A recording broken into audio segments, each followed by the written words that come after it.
I'd like to welcome participants to the joint hybrid planning board meeting of January 22nd. Call to order, Ms. Creighton. Here. Ms. Felicio, not here yet. Ms. Foley. Here. Mr. Olney. Here. Ms. Gilbert. Here. And Ms. Tenney. Here.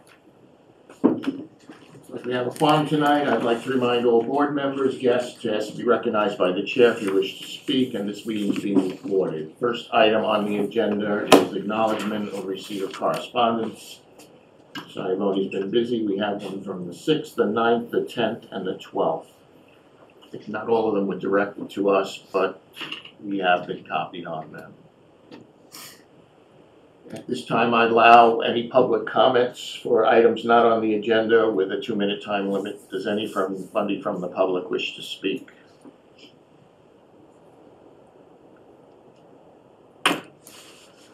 Okay, I want to take something a little bit out of order. Before we start, I would like to take the introduction of to the town and to us, of our town planner, Mark Resnick, who's here with us today. Thank you. Mark, welcome. And look forward to working with you. Thank you. There's a few hot button items coming up, so you can guide us and get engaged. Yes, yeah, I'm looking forward to it. Does the board have any questions of Mark? Not yet. There we go. Give us 5 minutes. That's right. Okay. Glad to have you.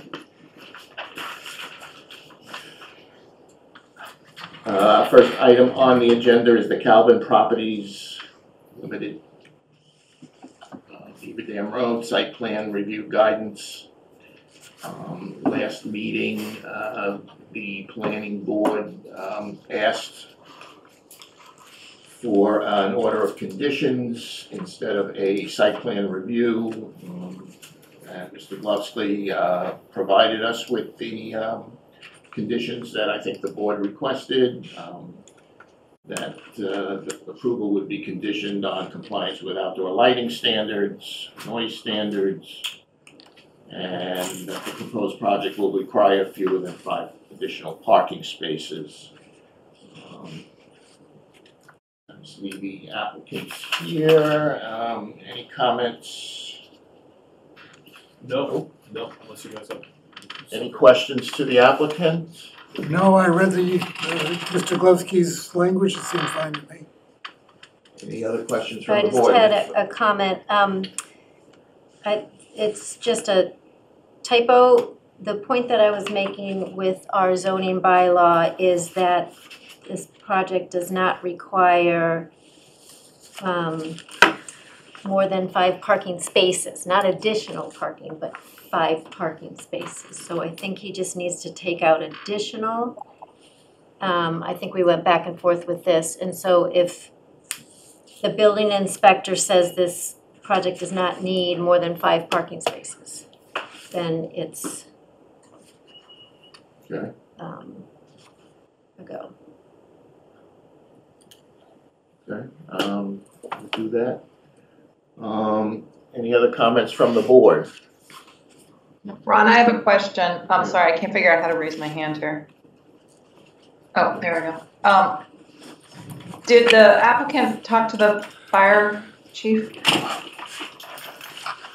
I did not talk to the fire chief. I talked to the police chief, but I haven't talked to the fire chief.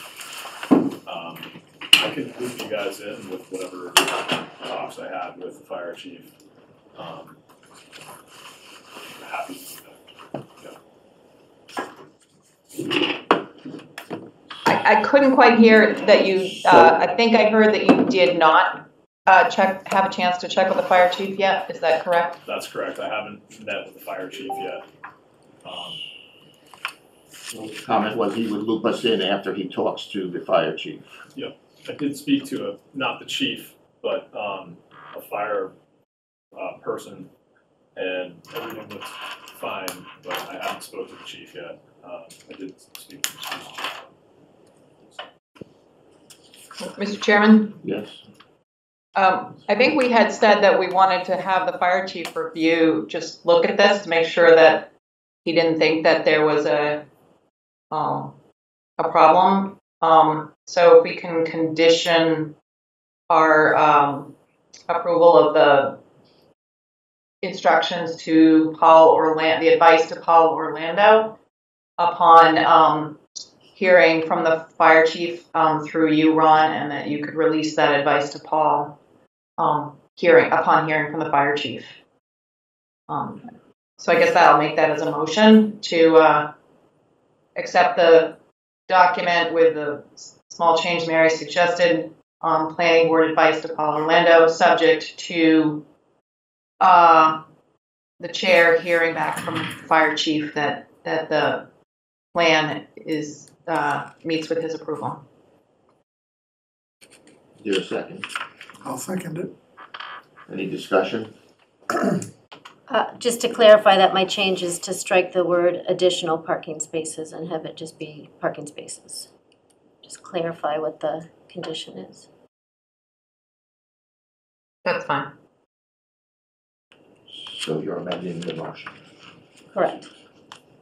No, I think that was part of my motion with Mary's change. Okay. Any further discussion? Roll call vote, Ms. Tenney? Yes. Solly? Yes. Solly? Yes. Ms. Delicio? I didn't really hear much of it, so I think I should just abstain. If you need me, I'll catch up, but I don't. Ms. Creighton? Yes. Ms. Philbrook? Yes. Okay. So was it the storage containers? Yeah. That's fine, I'll vote yes. I think we're talking about that. Okay, so I guess what you could do is get something in writing from the chief to me, and I'll get it to the board and to the board. I did speak to a member of the fire department, and they're very familiar with the property. And the access isn't really changing, it's just kind of more the, where the road is now, it's a lot of congestion with storage trailers and containers. It's gonna be a big improvement, so. I will certainly speak with the fire chief ASAP. I'll relay his, if I could have him just maybe give me some sort of an email or a letter saying he Yeah, so do you, does the board want to conditionally approve this based on positive response from the fire chief? I thought that's what we I think did. That's what we their did. motion. Okay. Okay, so Sounds great, Yeah, I'll take care you're of all set. it. All right, thank you all. Thank you. We really appreciate it. Take care. Okay, next item is the A&R on Pine Street and Central Street. We had asked for town council's review of the easement of the A&R. And we got a response positively back that the A&R meets a proper endorsement. Any comments on town council's narrative? Yes, Otherwise, I'll I take do. Ms. Holt. I wasn't clear on his narrative. He took a portion of the subdivision definition from MassGov. If you look at the A&R handbook, there's 3 requirements for an A&R: that it fronts on a public way, the lots on the plan meet the minimum frontage requirements, and vital access exists. I don't think it's in front of us that if it was a non-conforming frontage before, that we're fine with that. I think we look at these 2 lots and say, does it have the adequate frontage? I don't see that it doesn't meet the zoning bylaw frontage, and that's the issue still. So I don't know how we circumvent that. I mean, I wish we could. I don't know if town council was answering a different question, but he didn't, unless somebody can explain to me, he didn't seem to answer the questions that were posed that, does this have the adequate frontage? it was non-conforming, and the building inspector confirmed that it's still non-conforming, but that's not the adequate frontage piece. He says the plan does not decrease frontage for either lot. The requested line allotment would not constitute a subdivision and are properly sought via the A&R endorsement per Mass General Laws 4181 paragraph. Mr. Renzi? I would concur with council's opinion that they're not changing the frontage in any way. The frontage on the side street doesn't count as frontage according to the definition of your zoning bylaw, so the legal frontage is not changing. Doesn't meet the definition if you were creating two brand new lots, but to adjust some other sidelines of existing lots without affecting that frontage, what council is saying is that it does meet the standard for a Form A endorsement. I think the question that we, sorry, Ron, Ron? can I ask a question of you? So I think the question that we asked him, and it was a question for today and going forward, we wanted legal language to address, because this isn't the first time it's happened, a property-specific language that excludes us or covers us, this is such an echo, with the properties that don't have the adequate frontage. Like, we're still not addressing that question. Could the audience mute their mics, please? So I think that's what the specific question that we were asking to put in today's file and have it on hand for future cases, but we still don't have an answer to that. And that's not what the A&R process is asking us to do. It's like, check one. I still don't see how we get past the frontage. So until town council answers the question that we agreed to at the last meeting, I'm not sure how we go forward. Because the question that we asked you to ask them wasn't asked. Well, my mistake if I didn't ask the correct question, but I don't see anything that town council brought up that would say that this should not be approved. But So the question is, what language do we put in there? What situations do we exclude insufficient frontage? I mean, if the handbook says you need frontage, give us this legal opinion that we can exclude and not consider frontage when it's, clearly that is a consideration. So in what circumstances are we allowed to ignore frontage? I mean, that's what we need, right? Because this isn't the first time it's happened. Well, essentially the frontage isn't changing and you're just adjusting some other boundary lines of two existing parcels. If you were creating new parcels, then it wouldn't be entitled to a Form A endorsement for a number of reasons. But whereas it's an existing two parcels and you're adjusting some other lines, you can do that. Doesn't mean also that it doesn't, that it complies with other zoning requirements, but it is entitled to a Form A endorsement. I mean, when you look at the handbook, that's just not in there, right? Yes, it's not in there. That's So correct. I'm asking, and that was the point of the question last time, so it's not that allowance isn't in the A&R handbook. So I feel as to cover our butts going forward, cover our butts in the past, we need something saying, because town council told us this, we can ignore frontage if it was already existing. We need that. Like this, we're just making up our own rules.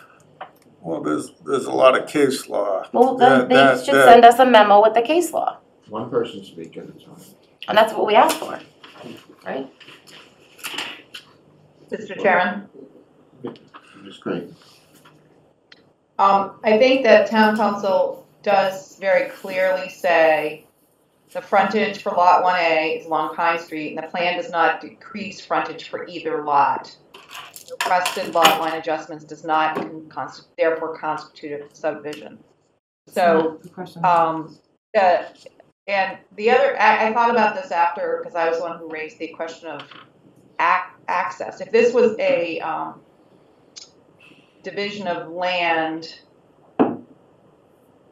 without any buildings on it, we could divide it, but it wouldn't comply with zoning. But our job is not to say whether it complies with zoning, that's the building inspector. Our job is to say, does it have access? And I previously had said that there's not access along Pine Street, but there is access along Pine Street because we have to treat this as a lot without buildings. And so therefore there's access along Pine Street, which is the frontage. So I disagree with Ms. Delicio. I think the town council has said the plan does not decrease frontage for either lot and therefore is entitled to the A&R endorsement. And I think I was wrong at the last meeting to raise the issue of the access. My concern, Chairman, Delicio. is not access. I think we've done plenty of those before. You have to prove that you have frontage, and if the access is somewhere else, that's fine. It can be across someone else's property, it can be a shared driveway. That's not the issue. I am looking for a legal, I'm not saying did you decrease it, increase the frontage. Where is some legal opinion saying that you do not have to have frontage in every situation? That's what I asked for 2 weeks ago. That's what I'm still asking, because going forward, we have approved of this before. Why can't we just have this legal language from town council that we pay a lot of money to say, hey, we've done this before, we have this memo, we do not have to have frontage in this opinion, in all circumstances. That's... Mr. Chairman. Mr. So Rowling. Christina is correct that the letter from town council doesn't provide a basis for his decision or his recommendation, but he does recommend we approve it. So we didn't ask him. He's not going to give us, he's not going to dive deeper into a problem to bring up another problem. So he's not answering the question that we asked him, that I thought we were getting an answer to. So he answered a very specific question. Should we approve this A&R? And he says yes. Now, the more general question as to the reason for that is, that's a separate issue that we can ask him going back. But he clearly tells us to approve the A&R, and I think for the reasons that Mark pointed out, which is we're adjusting two existing lots. We're not creating a new lot. And if it was just that easy, I think they would have supplied us the reason why. I'm just not sure. He answered a part of a question. I'm not sure he answered the whole question. And if there is case law to support it, then why not include this in this email? Mark, do you know if there's any law on this frontage issue that you can? I'm not familiar with off the top of my head. Laura?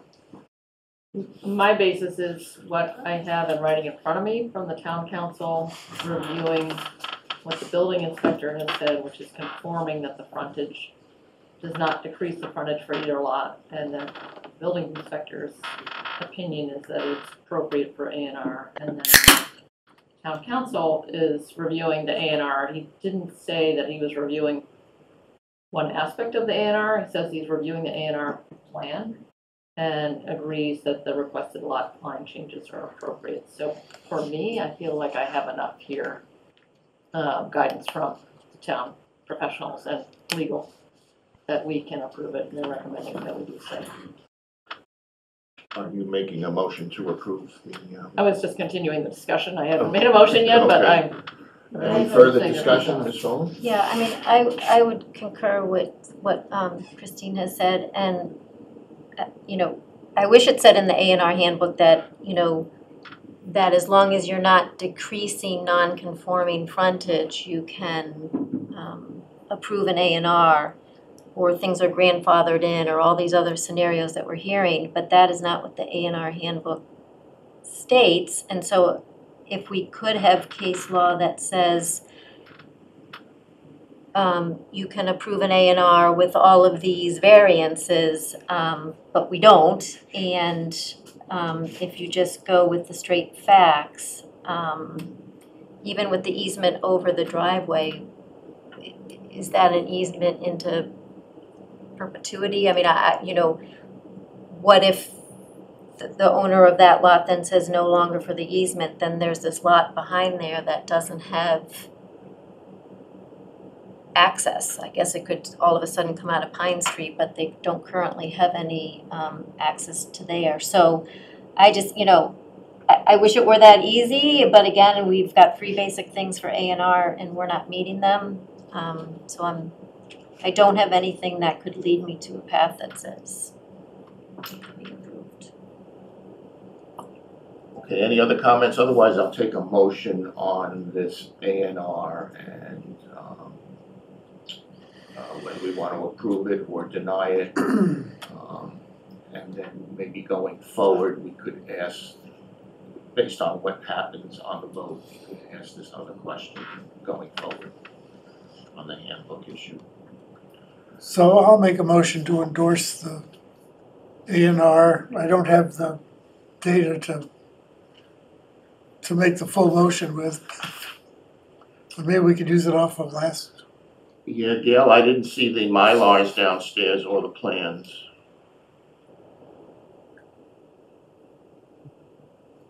Well, I had requested they be left for you at the meeting table, and I guess someone missed that step. As you know, I'm not in town hall on Monday, so they. I tell you what we do, why don't we do this, since we don't have this before us? Why don't we, well, is the clock ticking on this? Like, this The has clock been- is this has been ticking, continued. and I'll let Mark make the decision. Well, typically, unless extended by the applicant, it's 21 days, I believe, when it was filed. Didn't he It's take taken- it without prejudice? Didn't he, last week, last meeting, Did he withdraw it or withdraw extend it it? without prejudice? I'll have to check the minutes. No, So- he extended the date. He didn't withdraw without prejudice. It's not illegal. It's an application. It's not a legal process. The applicant's on. Are you on, Mr. Parker? Correct. Yes, I am. Can you hear me? Yes, we don't have the documents in front of us. What happened, do you know? They were not in my control. They should have been presented back to you for this meeting. It was continued to this meeting. Very disappointed that you don't have them in front of you. Mr. Chairman, Ms. Creighton? we have them in the packet for the last meeting. So if I could just continue Mr. Olney's motion to endorse the plan for number 1 Pine Street and number 41 Central Street, prepared for Jeffrey Parker of 41 Central Street by Hancock Associates, dated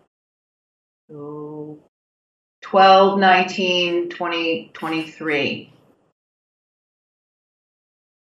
You accept? as an will not Sure, require. accept the amendment, sure. If we pass the 21 days then? Okay, so you move to approve. Is there a second? Second. Approved and second. Any further discussion?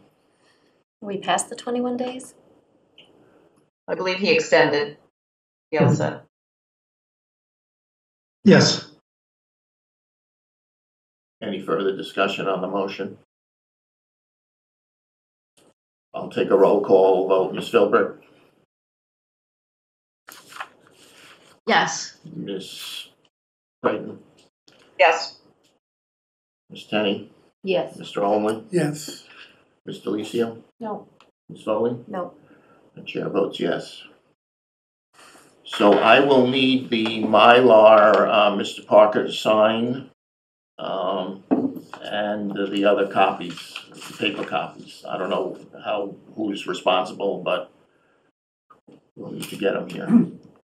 I'll track them down tomorrow and I'll call you for a signature.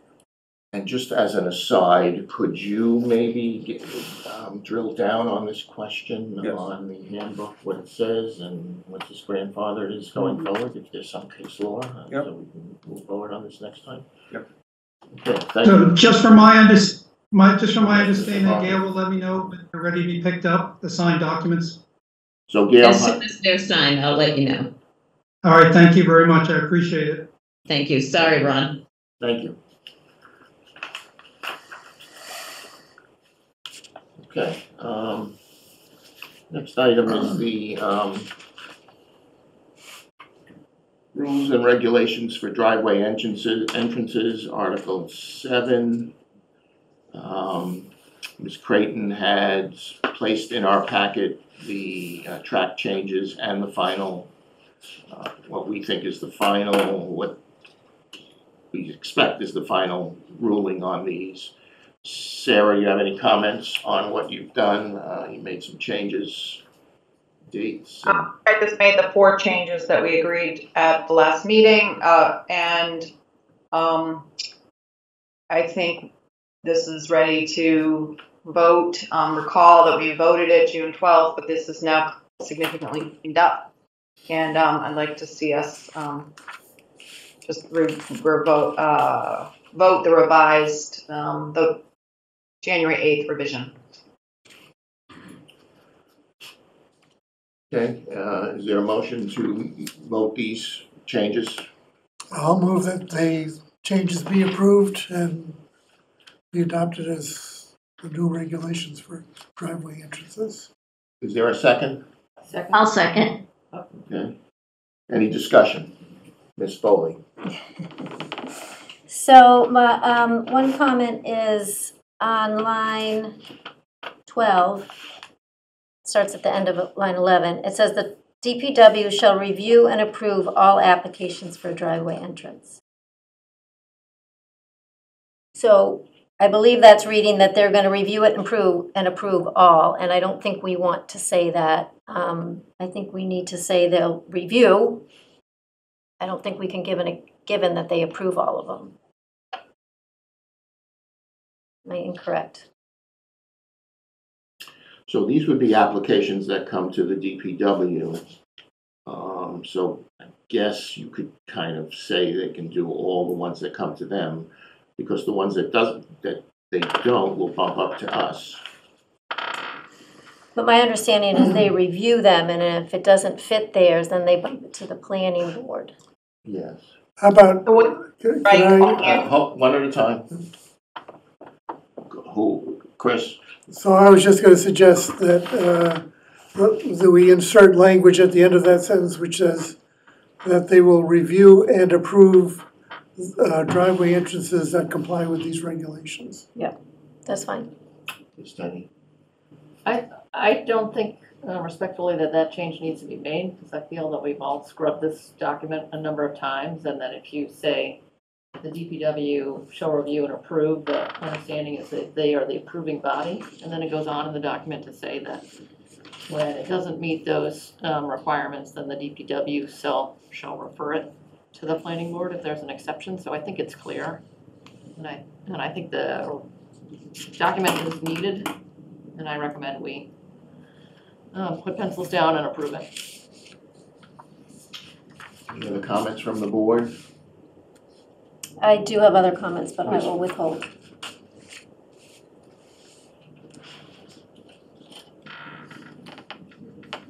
Well, you made a motion to approve, correct? Yes. And it was seconded. Is there any further discussion? If there's no further discussion, I'll take a roll call vote. Ms. Creighton? Yes. Ms. Philbrick? Yes. Ms. Tenney? Yes. Mr. Ullman? Yes. Ms. Foley? No. Ms. Delicio? Oh. And the chair votes yes. Okay.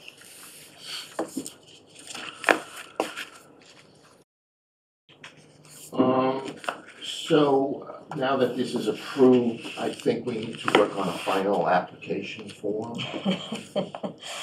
So it needs a final application form, and it needs a, what's the word?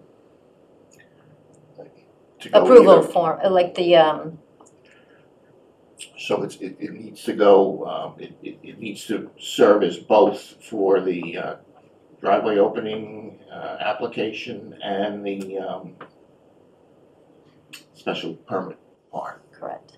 So. And decision, it needs a decision So we form. need to have a checkbox at the top that what it's for, maybe, or something, but we'll have to come up with something. And a decision form, right? Yeah, so. We're all on the same form. So Mary and I will work on that for next week, next meeting. Okay. All right. Amendments to general bylaws section. Sarah, was that you that put that in there? I don't remember writing that. Yep, so now that we've got our regulations and we've now thought through how the driveway entrances work in the general bylaws, I think in the conversation about the regulations, we identified a couple of things that might warrant small amendments to the general bylaws. They include commercial, a designation that about how commercial driveways for commercial property are handled. Some wiggle room, I think, on the width, particularly around commercials, because we are very stringent. We have 12-foot width with a 5-foot apron. And it's my opinion, those are two that we identified. It's also my opinion that we should have some greater discretion about things like the single driveway. Maybe those come to the planning board, we could talk about that.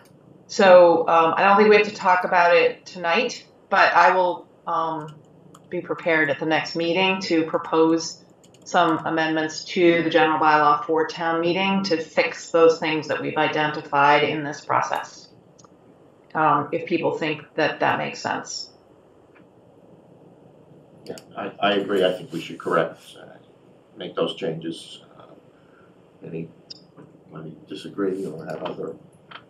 So if anybody wants to make suggestions to the list other than those things I just identified, which are commercial, driveway width, and a greater discretion about some of the very prescriptive issues, particularly two entrances, send me, why don't you send them to Mark so we don't have any kind of feeling of debate, and Mark and I can put together if that makes sense to you, Mr. Chairman, put together a list of the proposed changes. And I think they're simple. Sounds good. When we do that, get the changes to Mr. Resnick, and you guys will put it together for our next meeting, hopefully. And Sarah, any comments on special permit, site plan review, and hiring of consultants? Sue and I did meet and went through our draft regulation, or I guess they're not draft, they were approved June 12th. And agree, I think, as town council pointed out, that there's a lot of significant redundancy with the zoning in section 12. And so Sue and I started to kind of edit it, and then stepped back and said, does section 12 basically have enough guidelines in it to serve the purpose that the regulations were intended to serve? And so that's where we left it. And I think the other piece that was in that section that we were looking at was how to handle the financial accounting and due diligence for third-party consultants reviewing special permits. And I think that's probably governed by state law, so I thought the next step there would be just to talk to the treasurer and find out how she does it and if there's any need for guidance. So it may be that we don't need anything, was sort of our initial conclusion, and that we should probably strike most of what was there. So we'll be back in touch with you on that. Does that make sense? Does that summarize what we came up with, Sue?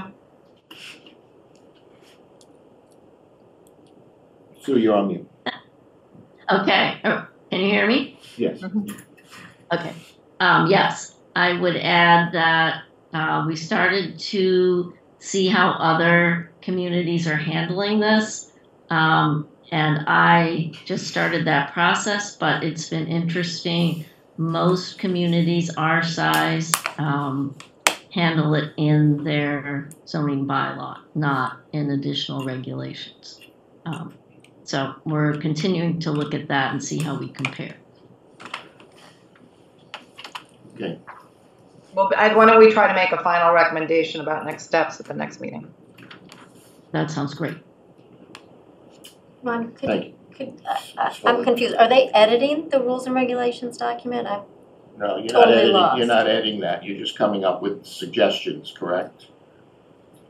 Well, I think our original charge was that we were going to incorporate the town council's comments because they were largely about striking large sections, and give you a track changed version. But when we went to do that, it seemed like there was a larger issue.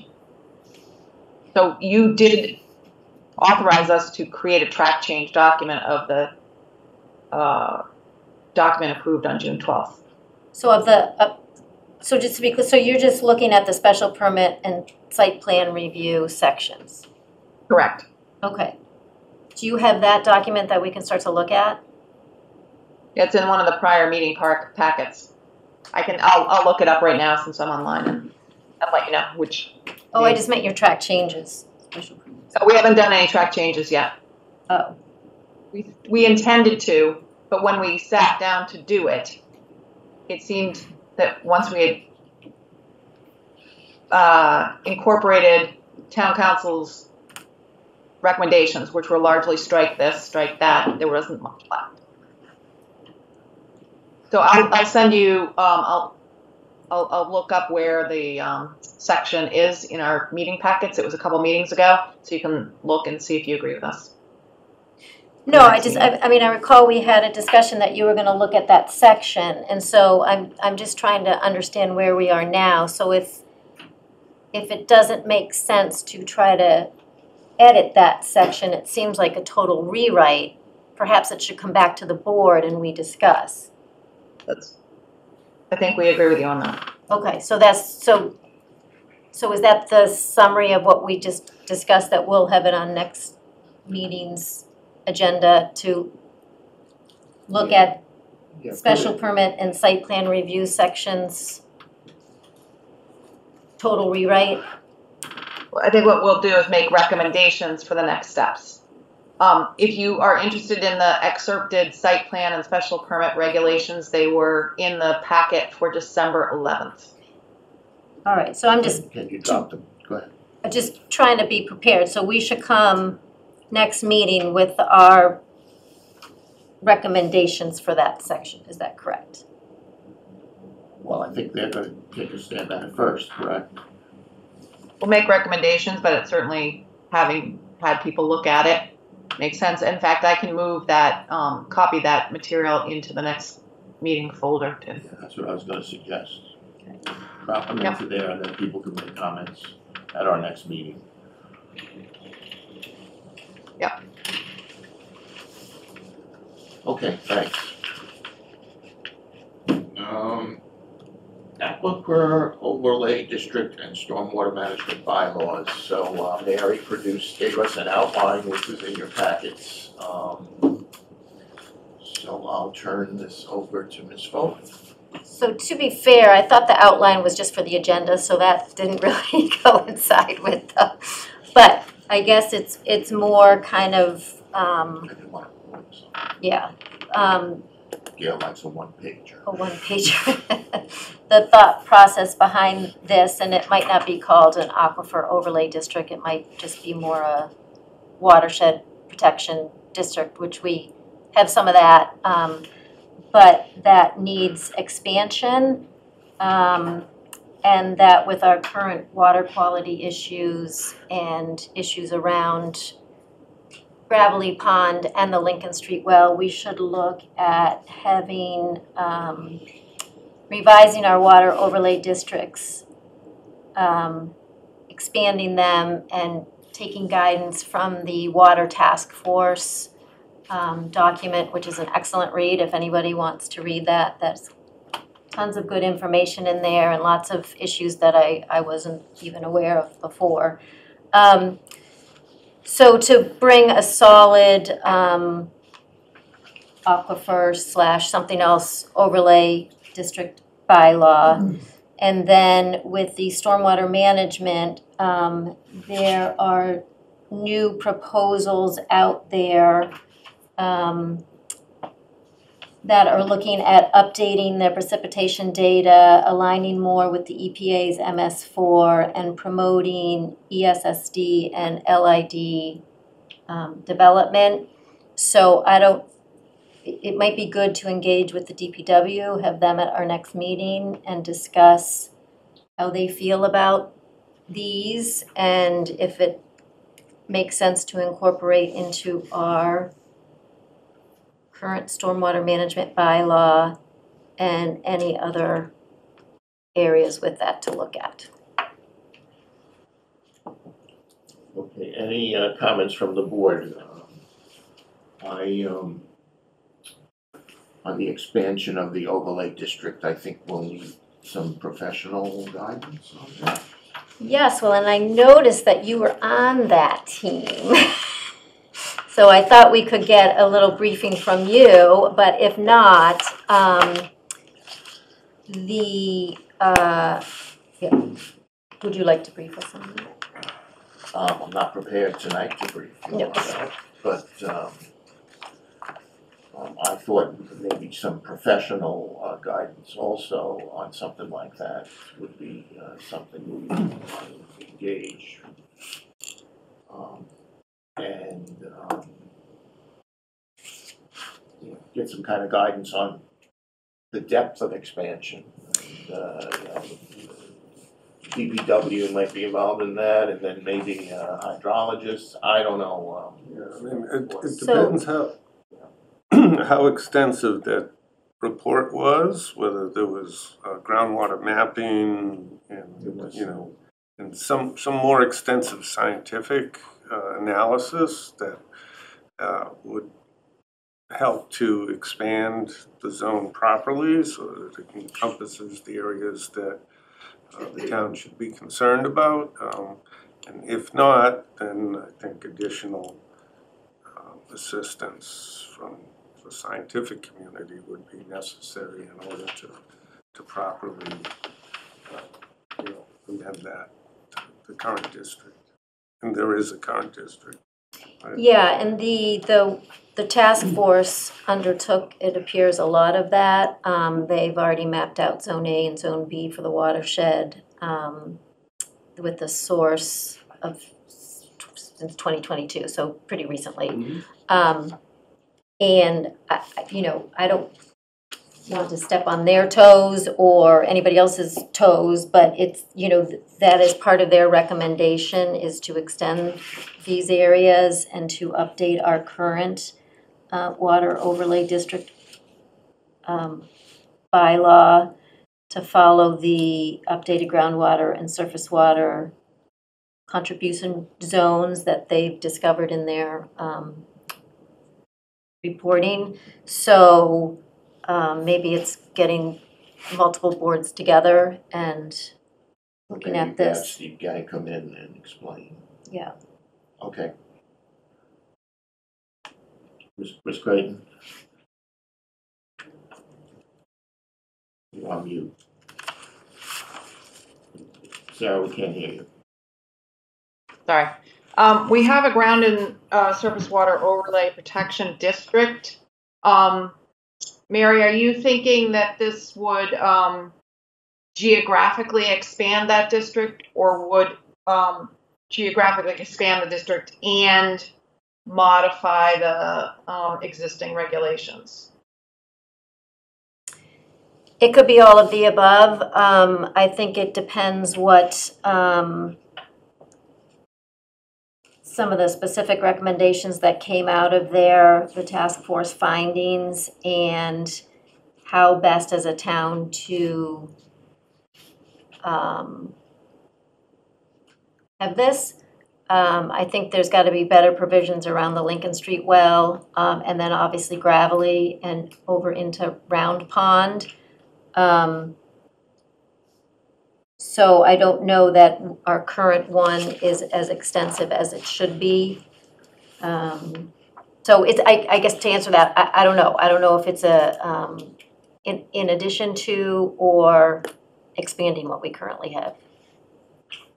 It seems to me that's important to know whether we have deficiencies in our regulations of our existing groundwater regulation. I believe that was done, I think, by Horsley and Witten a while ago. And if it's if it's a matter of geography and additional expanding the boundaries of the district, that seems a lot easier than trying to rewrite the rules. And I guess the similar question is around stormwater. We just did a stormwater bylaw at the suggestion and request of the DPW. We moved it to the general bylaws from zoning to give it broader applicability as opposed to just applicability when a building permit or change of use happens. It's now has broader applicability.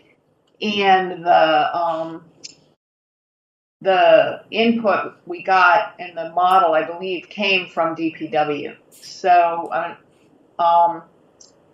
we should know what additional things, again, we would want to take up if we were to address the stormwater bylaw, because we literally just did it. So the stormwater bylaw is coming from the Mass DEP. There's actually a public information session tomorrow if you would like to listen in. So I think these updates come out, you know, somewhat regularly, and though we recently adopted something, these are in addition to with, again, updating the precipitation data that they have now, aligning with the EPA's MS4, and having more sensitive site design. So these are not written in stone yet. They're still taking public comment into March. So this isn't something we would need to adopt right now, but it's something that we should start engaging, I would think, with the DPW and maybe Concom or what other, any other boards that would make sense. So one of the things in our existing stormwater is reference to federal statutes and state statutes. So hopefully they'll make it easy for us and just update those so we can, by reference, be current with them. So it'll be good to find out if that's how they're doing it. On the expansion of the overlay district, you said the Lincoln Street well. I thought I heard some proposal to maybe not have that functioning at some point, just as a pumping thing to the treatment plant. The latest I heard, I think it was Chuck Dam, I think he was updating the Downtown Improvement Committee, so it'd be good if he could come to the planning board and update us, is that they would have water treatment at both the Lincoln Street well and Gravelly now. I didn't hear that. Yeah, Okay. there was a thought to pipe the water down Pleasant Street, but they changed that. So we would have 2 water treatment facilities. So do you, you know, if personally, I think protecting our watershed is one of the highest priorities we should have, protecting our drinking water. And I think it would be a good project for the planning board to pursue. Okay, I think we'll try to move on that. We've got some stuff on our plate, but maybe we can slowly take this up. I don't think we're gonna make it for April. Too many changes. No, probably not, but maybe if we could have DPW at next meeting, if it's not full, and get some input from there. And if, you know, I'm assuming they've already been reviewing these proposed updates and get their take on them.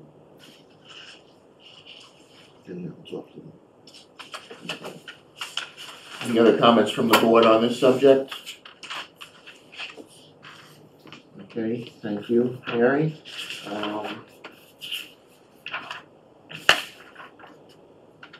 Floodplain bylaw, Mr. Lucio, where do we stand on that? Didn't know it was gonna be on the agenda, but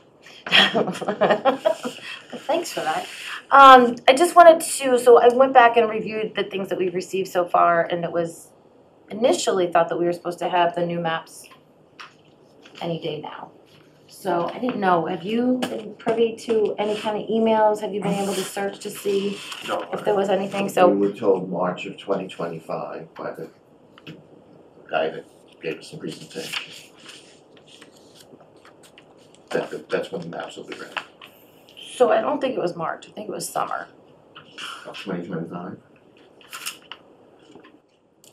No, I don't think so. This summer, you mean? Yeah. 2024? So that we could Oh, have the I 6 know months that, to review, so we would need to approve in 2025. So we haven't seen any kind of official update from anyone, so I was wondering if you could maybe I'd search find emails, and then maybe we can collaborate and pick up where Betsy laid off. So the idea was to just update the floodplain bylaw and then insert the new maps when they came out. But I do think it's an idea that we need to see generally what the maps are gonna look like. But I wasn't prepared to be on tonight's meeting, seeing that this came out on Friday. So our previous planner gave us a draft Okay, way back. There is There is a draft, and she based it on not the latest state model. So I think you need to use the latest state model, not version like 2. It's up to like 4 or 5. So I asked for your resume. I hadn't seen it yet, but I didn't know. Do you have any experience with it? years ago, I think I Alright. worked on So we'll learn floodplain together. bylaw. Yeah, well, All right, it's just another bylaw. that's fine. So, But I'll find out by the next meeting, I'll try and look for the draft and I'll try and find I out can send it to when. you. I can Oh, forward I it. have it too, yeah. I'll send it to you. And then give we'll you try and track down when, I guess probably FEMA will be releasing. We had New someone come in and maps. talk to us, right, so. Well, we ought to know that approximate date, because it could be extended. At first, we were waiting for the maps to be issued to update the bylaw, but then they said the maps might take longer than expected, so now the plan B is just get the floodplain bylaw update and then insert maps. So that's where we're at. Okay, thank you, Mr. Licio. Now our favorite subject, the MBTA task force. Can we Sure. get an update on that from you and Sue? Yes. So at our last meeting of the task force, we started looking at various areas of town and applying the compliance model to them to see how much leeway we had in terms of providing sufficient density and unit capacity to meet the requirements of the law. So we've looked at, probably 8 parts of town, and all we're doing really is assuming that you might allow 3 units per parcel. What was the configuration of parcels within this little area? How many units would that generate? So that's our first run at this. So the consultant's coming back this Thursday. We made some adjustments to some of the areas and took some out because they didn't seem feasible. And we're going to start looking at this again. The second thing that's happened is a subcommittee of the task force has been organized to start putting together design guidelines.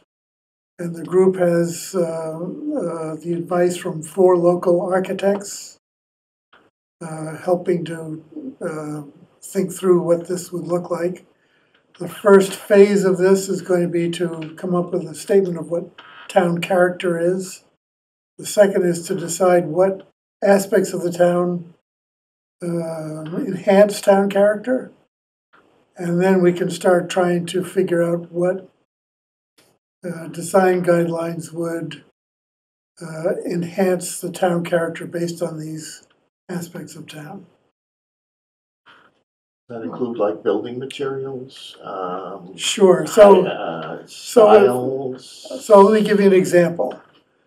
One way of looking at this is Nantucket, where everything is gray shingles and white trim.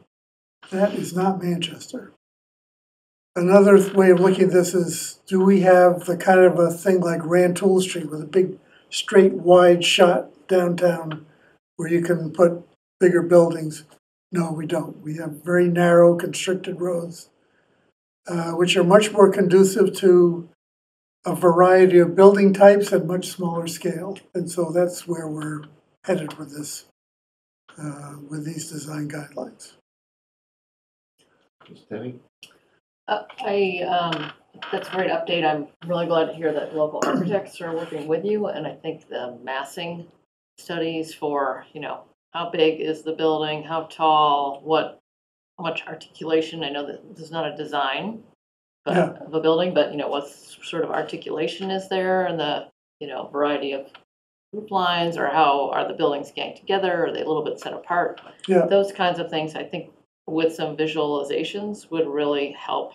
So that's true. The tricky part, though, is that if we said everyone has to have a pitched roof, that would not be typical of Manchester. No, I mean, you might do some different models of it, right? Yeah, Here's a pitched exactly. roof, So here's a it's flat roof, some variety, I think, is what you're trying to communicate, and how it fits. It's a on the line variety around of the town. buildings and how Yeah. they relate to each other. Yeah, what's Yeah. the setback, I think, is important. Yeah. So, I think that would be really useful. Any questions on that? So how enforceable are these design guidelines? From what I read from the state is that we can spend the time doing design guidelines, but if it restricts any development, that they're not enforceable. So could you go over how enforceable they are? Sure. So that was a big discussion at the subcommittee. Should they be mandatory, and how much mandatory can we enforce? Or should they just be really good suggestions that developers will say, well, if I want to get a speedy approval, I should do what they want to do. So somewhere in between is probably going to be a combination of the two. Probably the mechanism for enforcing this is to amend the zoning bylaw for site plan review, which larger projects will all fall under.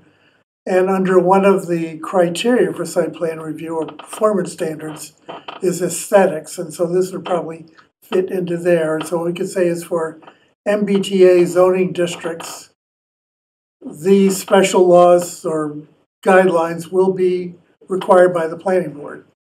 And then we'll push it as far as we can until somebody says, no, that's too far. And then, well, I guess we'll back off. But we'll make it as, one of the things we can say is 3 stories is the maximum. Or this is a height restriction. That's perfectly fine. And we can say what the setbacks are. That's perfectly fine. And as long as we don't make unreasonable design requirements that are unaffordable by developers, we can get away with quite a bit. For example, we can require clapboards or divided windows because they're not going to make a project feasible or infeasible. Ms. Tenney? Yeah, if I may just continue that. I think, having design guidelines that focus on the massing and the scale and the setback, I wouldn't characterize that only as aesthetics. I think it really is about urban form and scale, and I hope the board will consider how much you get into, divided lights and clapboards and materials that really are aesthetic choices that maybe you want to give some more freedom and variety, because, different architects and different people like to do different things. I would also love to hear from Mark if you have experience with other towns and using design guidelines and how you actually kind of weave them in so that they are not just a suggestion. Again, not so much on materials, but on a kind of urban scale and form. So, in several towns, we've incorporated into site plan review design guidelines. And however, they aren't as extensive as you might find one of the villages, Barnstable, and I think that's the one I was thinking of, has a very thick design guideline. Many of them have lots of pictures and examples of things that the ones that I've written are a little simpler. They require New England building materials, and it lays out wood, plastic, shingles, and same thing with roof designs, and that need to be of New England style and character. So you're giving the architect some flexibility in proposing something, and then there's language in there that gives the planning board a lot of authority to agree, disagree, modify it as such to the point where it's acceptable to a range of people in the community. So that's how I've written them in the past, but there are a number of examples from, like you mentioned, Nantucket, where it's very rigid of you are going to be doing these types of designs, to other communities where there's a broad-based design guideline book, but very, very detailed. So, and I think as we kind of move forward with the process with the committee, probably, I'm guessing, find some sort of balance there where it's closer towards something with lots of examples, given the number of professional architects on the committee. But I hope that it provides some flexibility where if you were looking at multiple areas, that you might get different design styles. In this MBTA, you might get, a Federalist. In this one, you might get some other style, historic style, colonial style buildings. But they're historic and what you might find elsewhere in Manchester. So. Ms. Delizio. So when you say height setbacks, you're talking about for the new overlay districts specifically? I guess why would they be any different than what we have? They may not be. Okay, and then the other question is, how do we marry the strict adherence to these guidelines on that one end with our new able to opt out of, you can just say no to any of the above if you want to. I guess that's my concern. I'm not using the right words, not coming to me right now. When you say opt out, do you mean for a developer opting out?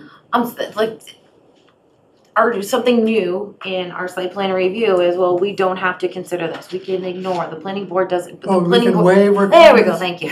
Planning board can waive anything. So my concern is, you say, okay, we're trying to get this to be as strictly adhered to as possible, but over here we said, oh, we can waive anything. So they seem to be in opposition to each other at this point.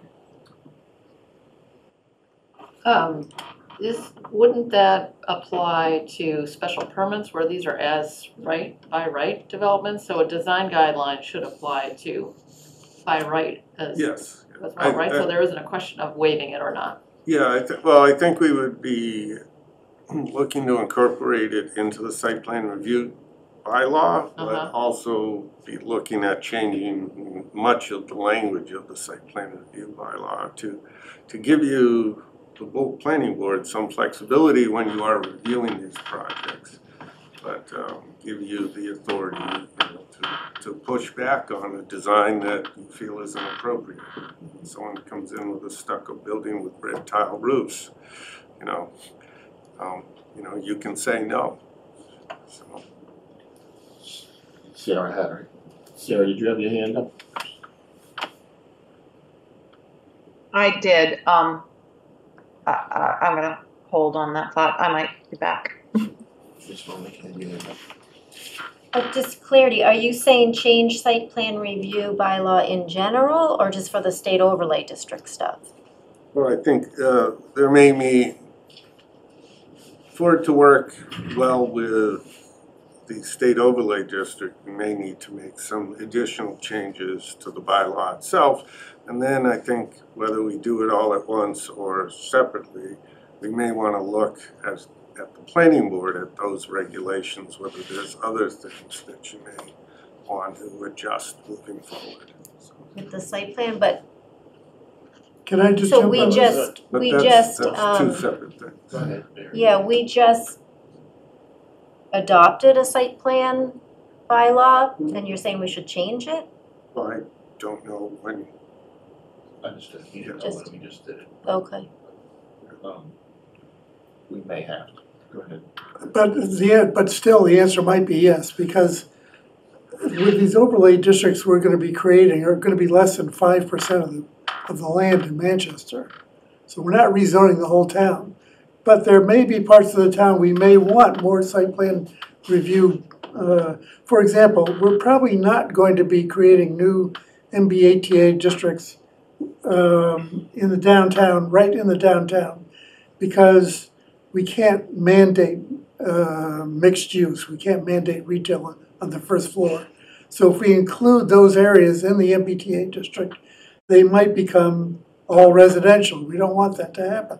But we may want to have site plan review, more strict site plan review for these downtown projects to preserve the character of the downtown.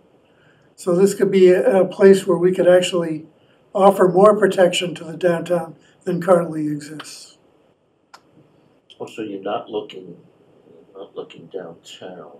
Well, we haven't picked any districts yet, but we're worried about picking mixed-use districts for that reason. We don't want to zone Crosby's for residential use. So there's a couple things, Chris, that you said that kind of piqued my interest. I did listen to the Emily presentation a few times. It's really hard to listen to. Yeah. I mean, I don't understand why we just can't get a speaker for some of these meetings. The sound is horrible.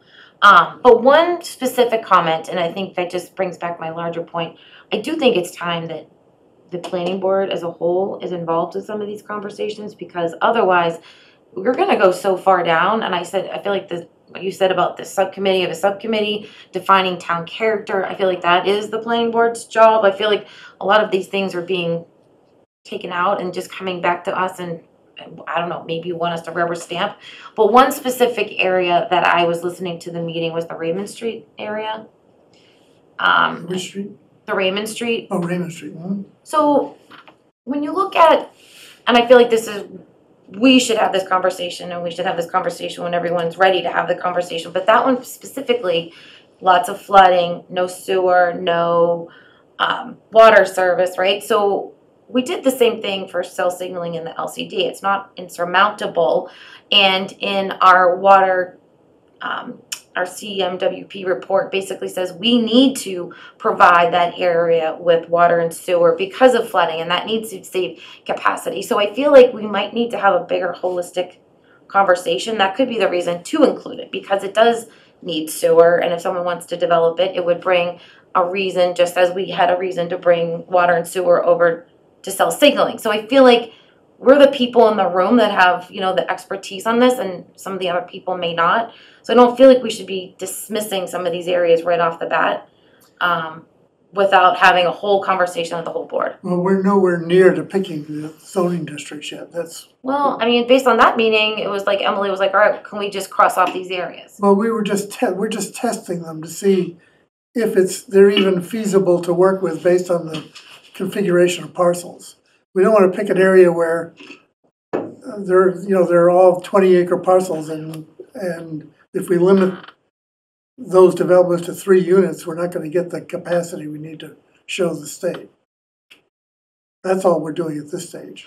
But I guess from that meeting, is the Raymond lot off the table? Like that's a concern of mine. Yeah, but I mean, there are a bunch of them that are off the table. They may well come back when we get further into it.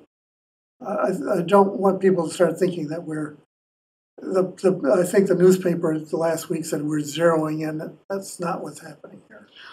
Like I said, I listened to the meeting twice, and it was difficult to understand. And I guess I'm trying to feel for what we are going to be presented with, because I actually, at first glance, I think that area should be included for this the same reason that it could have water and sewer, and it would present an avenue to decrease, Black and White Beach from contamination of, septic systems that are not performing as they should. So for me, that's a reason to include an area such as that. Okay.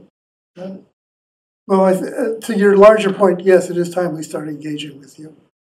Absolutely. We don't want to come to you with something that looks like it's a finished product. And the other question I have, just big picture, is the housing authority sites. Yeah. Can you explain how we can include those?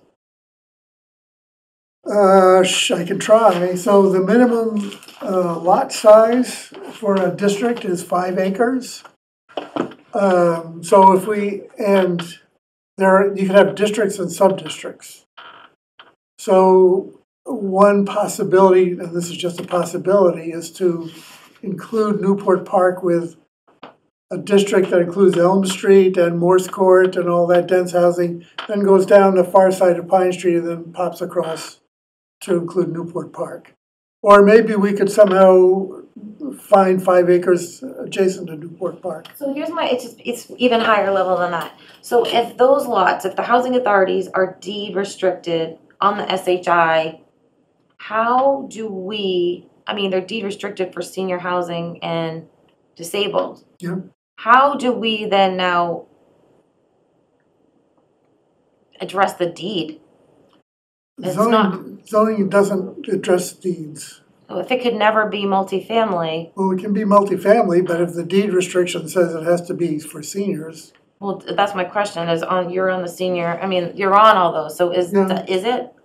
it is. So do we have to address the deed? So the state has to address the deed, yes. So, I mean, we can get into a big picture here about what the state has to do to make these projects work. And there is a ton of money now in this, theoretically, that the state's going to be offering to redevelop these public housing projects. So it's not excluded. Not excluded. From what I was listening to, it's similar to the educational land that maybe to change the purpose of it somehow? Yes, that's right. But in this case, just because it's limited to seniors doesn't mean it can't be multifamily. How? Because you could have multifamily senior housing. It's suitable for families with children. Well, No, I'm really trying to understand how you're including them. I have a genuine question. so we can include them, and the fact is that because the state has got a deed restriction on them, they're gonna have to be seniors. New units. Unless the state decides to waive the deed restrictions, which is possible. I guess I'm confused too. How can you have deed restricted for seniors, but it be multifamily? Well, that's what's there now. It's multifamily? Yeah. Suitable with, Multifamily just means you have three units on a single building. right, but okay, multifamily per the state overlay. So there's nothing in the MBTA zoning mandate that says you cannot have senior multifamily housing.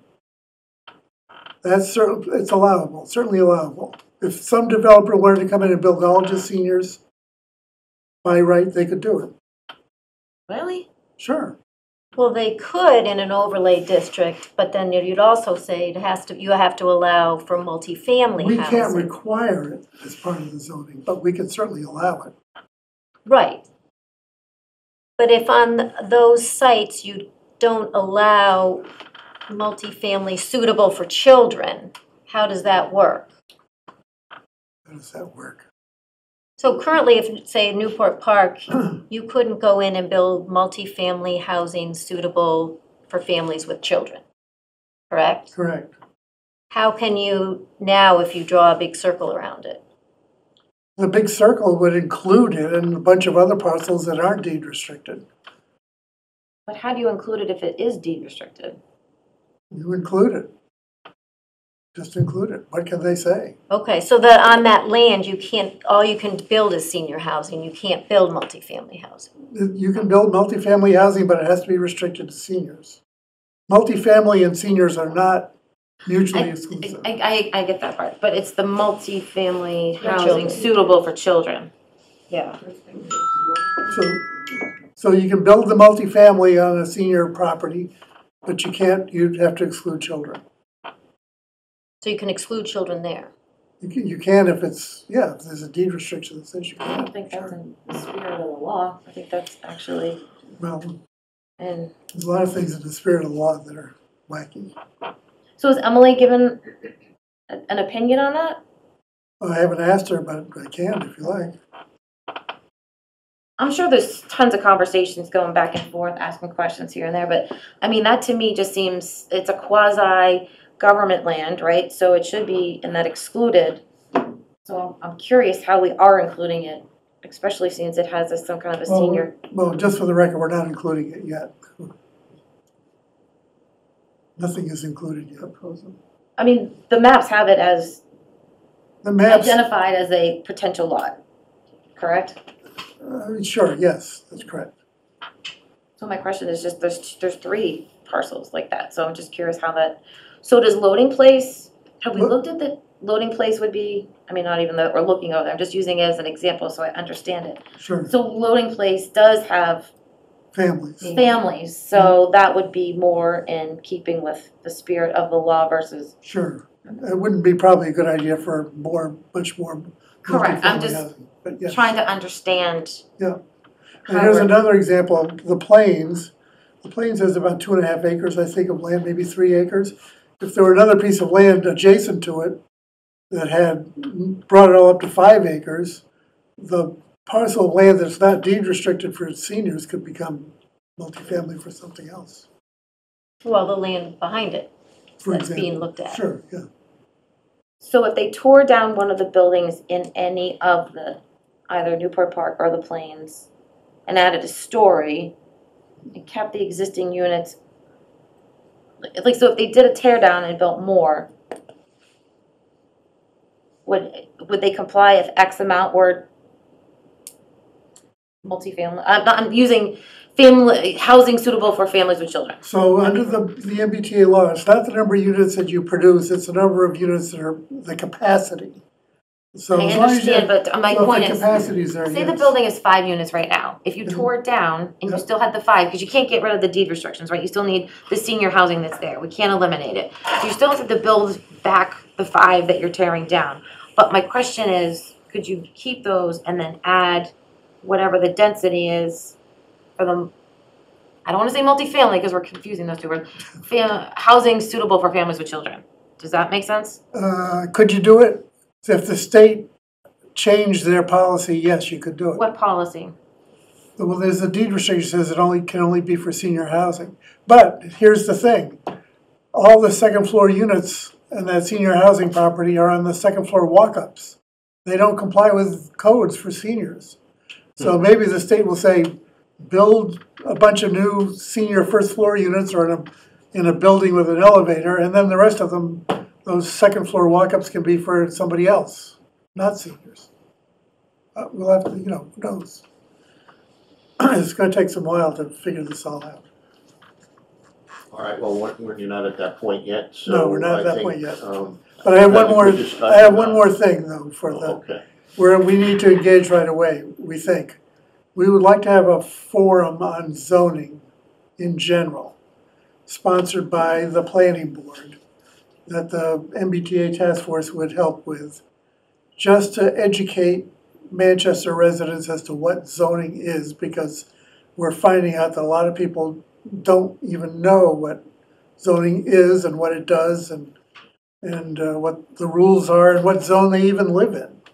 So we'd like to have a one-day Saturday morning something at the high school, and like what we did with the master plan and with our zoning recodification, and just have people come in and talk to them and answer their questions.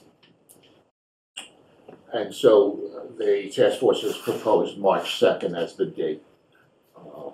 So I think we're under the gun to get this out of the way and done, so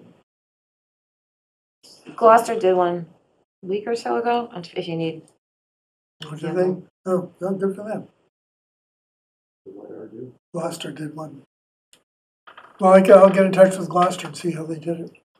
I think it was that Housing for All. Okay, that's good. Thank you, Christina. And, I'm willing to be the sort of, Chris is on the task force, but I'm willing to be a planning board member that helps out with this. I'm available that day. I think it's all the planning board, isn't it? The whole planning board. Yeah, I'd like it to be. We'd like to be Planning. a planning board. Event. Yeah. Planning for the planning events. Planning. There is some planning that's needed. I know Sue and I would be happy to work on it, and Sarah, if you'd help us, that'd be great. anyone else too, for that I matter. think Saturdays, we keep hearing that these are not great times. Is there, Well, we're flexible, I think a weeknight is easier than kids and activities. I feel like we're just attract the same crowd. So if we did it on a Saturday morning before, maybe we should do it on an evening this time, just maybe balance out. happy to try it, maybe we do 2 of them, I don't know. That's what I was thinking. The other thing is maybe, I do think that we need to give this information in a digital format. Just maybe have somebody put a camera up and video it and post it later. It doesn't have to be that just people are not gonna be able to please people and make everyone's schedules accommodating. But I do feel like this is important. It should be available to more people to watch later. We absolutely agree. Emily mentioned that as well. Well, you envision this as storyboards in different, or That's you just just what gonna I have thought a so. lecture, is that what you're I think envisioning? that's what we need to figure out, what's the Yeah. best way of doing this. I thought the Personally- storyboard was more impersonal and more, people could ask specific questions. But I feel like this is a problem, in my opinion, with some of these presentations. You go to one board, you get one answer, and I did listen to a meeting where Sarah Malish was like, we all need the same talking points, and I feel like to eliminate that, it should be somewhere that has a great presentation space, give the same presentation, and let people ask Ask questions. questions, yeah. And give them back, and everyone can hear the questions, and everyone can hear the answers. I'm not a big fan of the storyboards. I feel like what I've heard is like I didn't get the same answer as this next person. So if everyone in the room and it's being filmed all has the same questions, everyone hears the same answers, everyone's on the same page. So this could be a logistics thing, but you were thinking of the high school. Yeah, I thought the high school auditorium or the cafeteria or something. Cafeteria is terrible. Auditorium, Auditorium. okay. The acoustics in there are terrible. And I don't think they have the AVs. I think even the library might be a better place than the cafeteria. The high school library has the pull-down screens and the AV equipment all set up. Okay. So if the auditorium's not available, I think the library. So we would, if we wanted to tape it, we would need to figure that out with the town. Yeah, I'll talk to Tiffany about that. Mr. Sarah. Chairman, Sarah? I think I was very much in favor of Chris's original idea, which is more of, I think it can really work well as a drop-in, so people who are busy between 10 and 11 can drop in at 11 and stay for as long as they want. I think at this stage, this is an information where we want to give people what is zoning, where's their current house, what's allowed, what does this mean?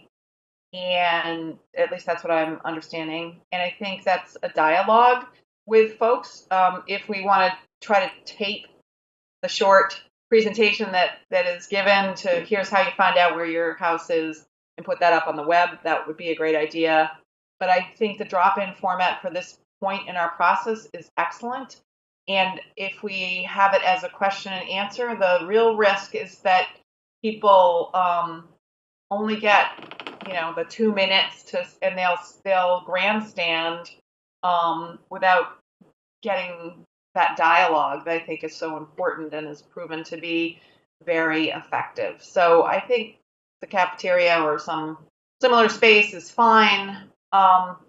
And that was the task force's original recommendation, and I wholeheartedly endorse that over a Q&A sort of stage presentation kind of format, and certainly could figure out ways to do informal video vignettes if that's possible. Maybe get a student who's into videography or something to tape stuff for us and put it up on the web. I think it doesn't need to be highly produced, but I think the intent is to meet people one-on-one and help them understand, not understand zoning. That was the original intent. Ms. Philbrook?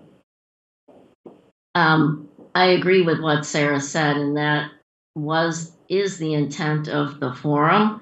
And And I also feel strongly that Saturday morning is worth trying.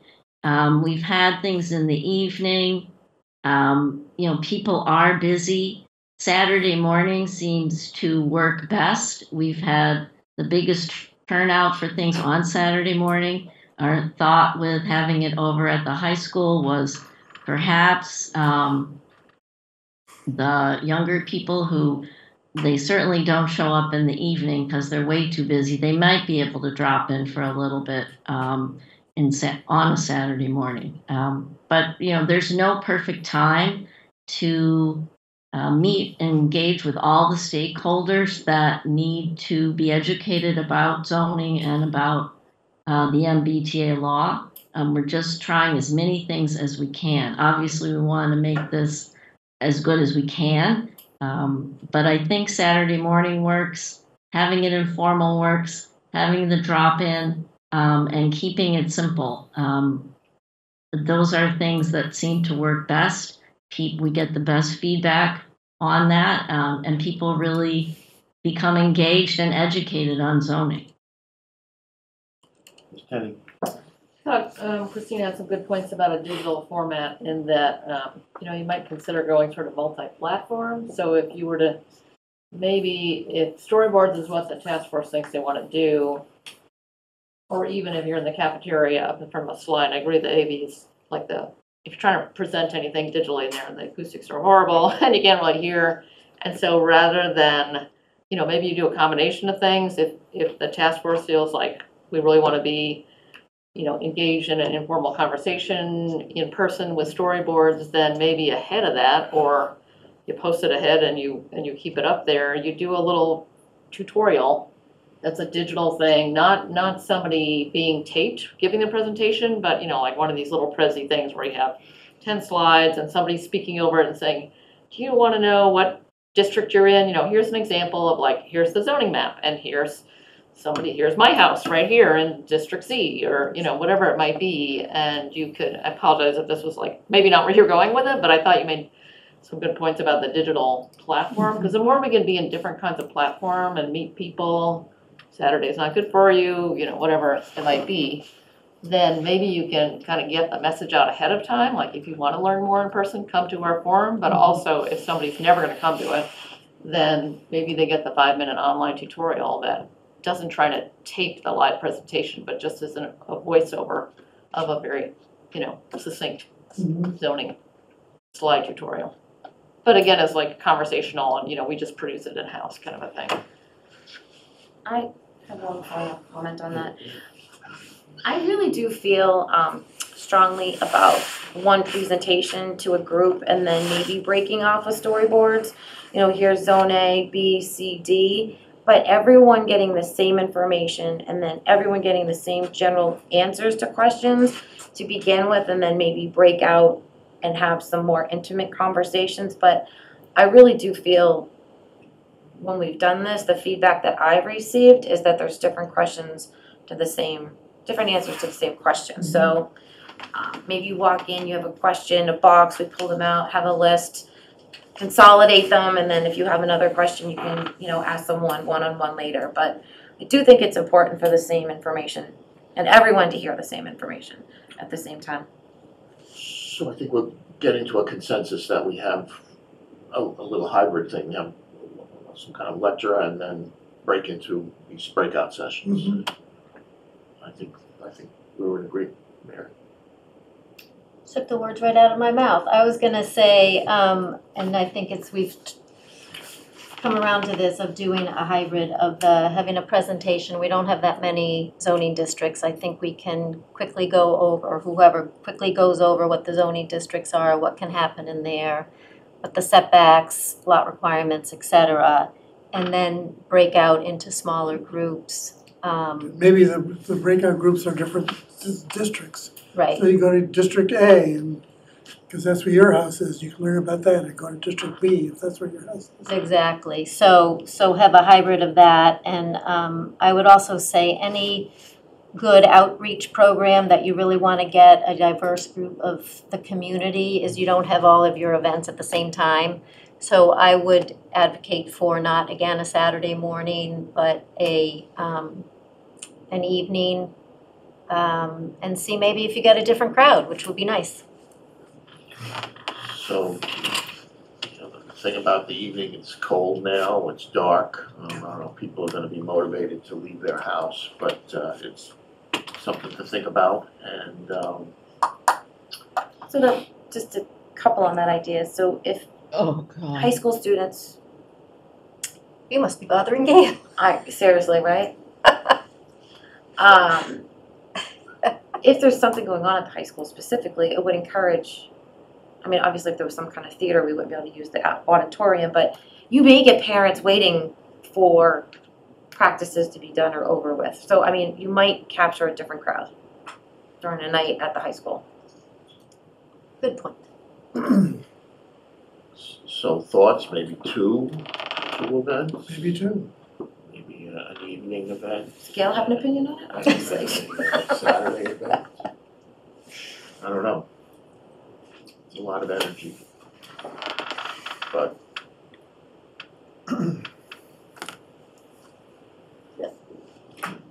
so trying to get what the consensus is on the board here, and I'm thinking that we decided that we'll have some sort of lecture and then a storyboard session, breakout session. But whether to do it on an evening or a Saturday, that's in question. And sounds like several members prefer the Saturday and several members prefer the evening. Why don't we, at the next meeting, we'll come back with a much more organized proposal for the board to consider. The task force one. Those of us who are going to be working on it. Do we want to call it a subcommittee? Do we authorize a subcommittee to plan this thing? Okay, so the planning board is gonna come back to a subcommittee of the planning board is gonna come back to us. Yeah. Does that give us enough time? Now that's, you're talking February 16th, 3 weeks? Yeah, I think so. I'll be on the subcommittee. Okay. Volunteers for the subcommittee? I mean, when do you guys meet again? The task force meets on Thursday. So why don't we it's a week later, just bring it back. It's only a few days after our next meeting, right? He's talking about having the planning board subcommittee, It's a new subcommittee. not task force. I understand, I just don't think I mean, if we can agree at the next meeting, I don't know if we really need a subcommittee on it, that's. Oh, well, okay, tell you what. I'll come back to the planning board with a proposal at the next meeting. How about that? Laura? I was not volunteering. I was gonna suggest that the task force take it back. You've heard our input Yeah. Yeah, and come back to us. I don't think it needs to be a Exactly. subcommittee. okay, good. Okay. That's what we'll do. All right, thank you. Can I ask a question on since we're on the MBTA? So part of the action plan was that we were gonna be meeting regularly with the task force, and we have to date never met with the task So I force. discussed that with Chris, they're not ready, I don't think, to meet with us. No, we're not ready yet, but we want to engage with you. Yes. So I think that, as we were just discussing, or you guys were discussing earlier, that, and you sent some of the maps, thank you, that perhaps the planning board sees all of the areas that Emily has proposed, and we have some discussion on it, or, some of the good points and the bad points. I feel very in the dark. I know it's supposed to be a little more intertwined, and we haven't had any, the task force was formed in the summer, and our regular meetings aren't quite regular, so So I they are, think they it's are a- supposed to come up with a plan to present to us, and then we're supposed to, well, I think Better. they're supposed to come up with, well, I know what they're supposed It's up to them, I mean, it's not a planning board task until it comes to us. right, they have to do, if we comply, these are some options. If we don't comply, this is the status of things, and if there's a hybrid of that, or whatever it is. But, if, what do we say, does the state need it 90 days ahead of time? Yes. So if it's November town meeting, so then they need it, I'm just saying, like, we would need something final pretty soon, and so we're not gonna have a whole lot of vetting time if we don't start engaging with stuff. I have a question. Well, I don't think they're, but what are we gonna engage with? They're not ready with anything, then it would be like us. When you follow, I've been following some other communities, and what happens is whatever they call themselves, their task force or, you know, whatever, they do the work. They say, hey, here's the 20 areas. You guys have to jigger how it's gonna work. It's not the subcommittee that jiggers it. It comes to the planning board, and then they have the conversation, and this has been Winchester, that's the way other communities have done it. So I feel like if we don't have any conversation about it, we're just rubber stamping it, and we're really not. I don't believe that, but You don't believe what? that would be rubber stamping, whatever they bring to us. So my question was, is it just possible to get a bigger room at the next meeting? If the planning board would like to invite the task force to its next meeting, the task force would come. Or vice versa? Should we post it as the planning board is welcome to participate and go to the next one? You're always welcome. No, I understand that, but if we don't post it as a joint meeting and we show up, it might just be not, I know the last one they asked Mary to look at some maps, but I think that it needs to be more deliberate than,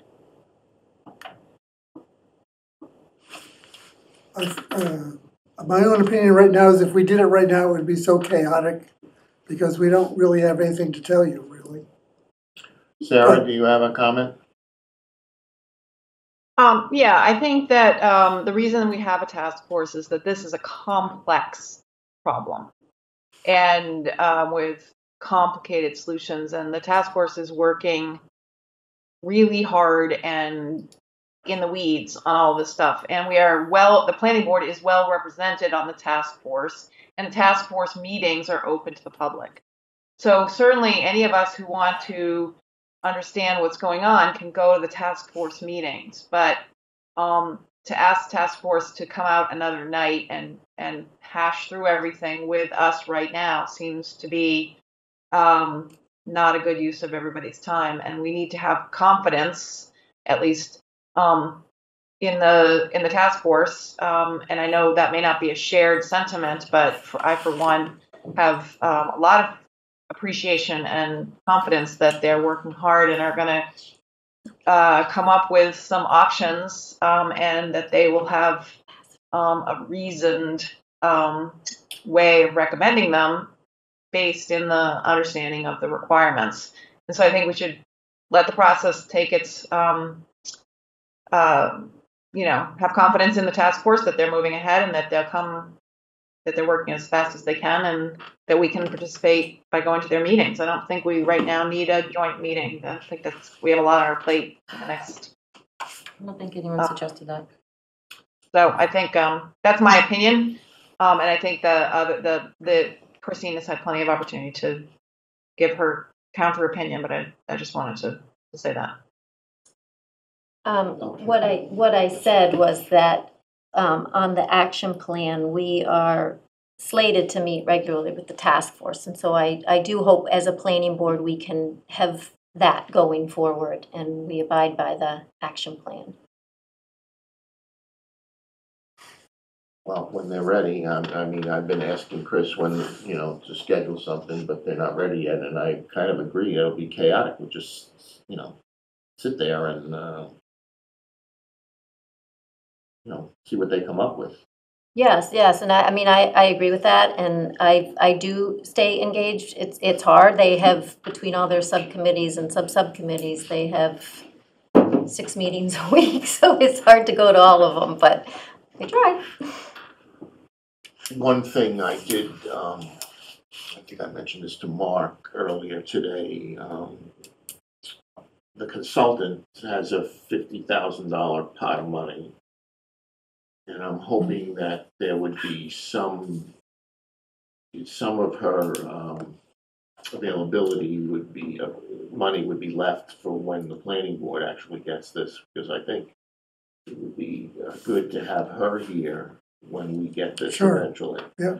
So if everything gets, if she's not available, it's going to be a little annoying. Yeah, gotcha. So I would go, But, I know you need her, but I would think we need to, or maybe there's some other way to fund her going forward to the board. Yes, I spoke with Greg today, and the contract with the consultant is supposed to continue on through the zoning process with the planning board. Oh, good. Again, pending,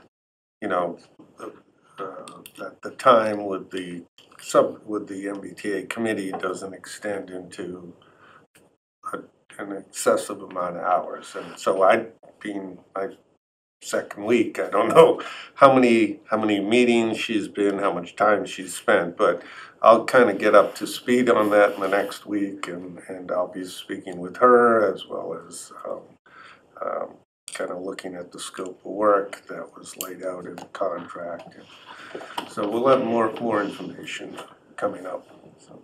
Great, thank you. And then I do think, to everyone's point, is that we need to draft some kind of schedule going forward as to when, if we count back from all this time, from when it's got to be submitted and the periods of time, public hearings, all this business, we got to have some kind of, Sure. because we're in the year now where 11 months left. Well, there is an MBTA schedule that's on the website that gets updated. So the one I looked at didn't look like it was updated, but I looked at it a couple of weeks ago. So, Well, it gets updated every week. But okay, so it's on, there's something on there, but does it have the planning board section in it? Does it have that, well, would pass? not yet, because we're not ready to Okay. set a date for it yet. But yes. All right, Susan? So I just wanted to respond, or actually ask a question on something, Christina. You were commenting on the Raymond Street parcel. I know that was a few minutes ago, but there was such extreme flooding down there recently, and I know there's been a lot of attention to flooding by residents. There's a lot of concern about flooding. A lot of photos of flooding everywhere in town after the last storm, and I just wonder how the risk of flooding fits with including that as a parcel, thinking that we might extend infrastructure down there. To me, that doesn't fit together, but tell me what you were thinking, how that would work. I believe I did explain that. The wastewater treatment facility recommends that water and sewer be brought out to that area. It doesn't have that there. Black and White Beach is continually has high contamination levels at the beaches. Bringing infrastructure down there would eliminate that. Elm Street is flooded. There's plenty of other towns that are being considered that flooded in the last storm. So I think there's task force. I believe that they're doing a good job. I just don't know if they have, and maybe you haven't read CMWP report and know the needs of Raymond Street, but perhaps the task force should take a look at it and come back and say why it shouldn't be included. I guess I'm not sure how much credibility we'll have if we're recommending parcels that include wetlands and have been subject to extreme flooding, where it gets worse and worse. I feel like there will be a credibility problem with the state. So I have concerns about including Raymond Street for those reasons. Okay. Can I add a follow-up to Chris and Sue, and that is to take Christina's logic, which I can kind of see, is there a strategy? I think Christina's saying that there's a strategy to increase, to make higher density areas in areas that need infrastructure in order to drive investment in infrastructure. Where you could also, whether or not Raymond Street or any other area that needs infrastructure seems to me to be independent. The need for the infrastructure should, is there. But is the MBTA zoning district the way to drive investment to that infrastructure? Or is it opposite, that we should be looking for areas that don't need that infrastructure? Have we received any guidance on that question? And I think we need some guidance on that question. But if we put new infrastructure down there and we increase density, and we still have flooding, to me, there are many components to it. So are we not zoning for it downtown then because of flooding? I saw big areas downtown with. No, we're trying to avoid flood areas. Okay, so most of it's gonna be more away from downtown. Well, again, we haven't, so one of the things the planning board members could do right now, which would be helpful to the task force, we have established guiding principles for establishing these zoning districts. Mm-hmm. And I'd ask all board members to go to the website, look at those. If you disagree with them, let's have that discussion now. Because that's what we're going to be basing the decision, is what the districts are going to be. Yeah, I think, and I've read them. I think it's just, again, not having anything in front that we're reviewing, but it's important to be consistent, because I know that there was an area, Masconomo area, that was removed because they felt like the parcels were big and development would actually happen. But then potentially having a big overlay in the LCD where development would definitely happen. So you have to be consistent in all the decisions, and and that's a tough spot. It's a tough spot for the task force to be in, but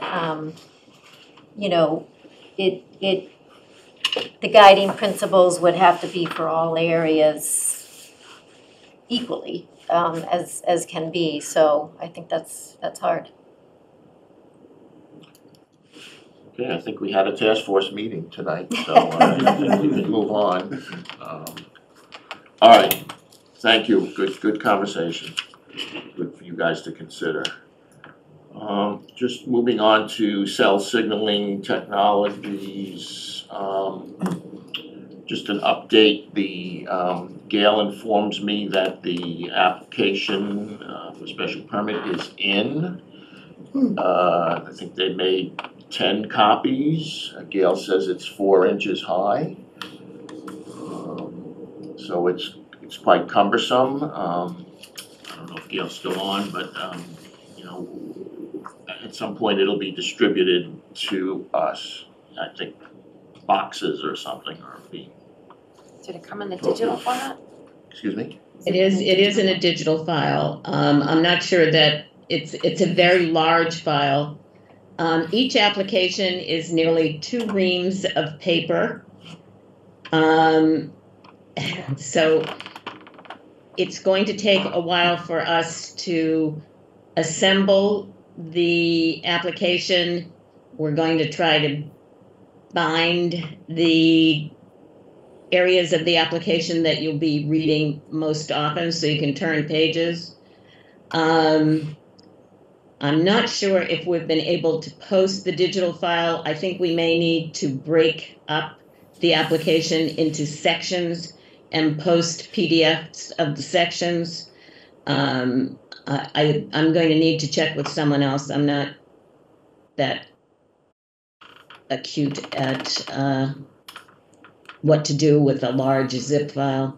So we have the application. It really needs to be assembled.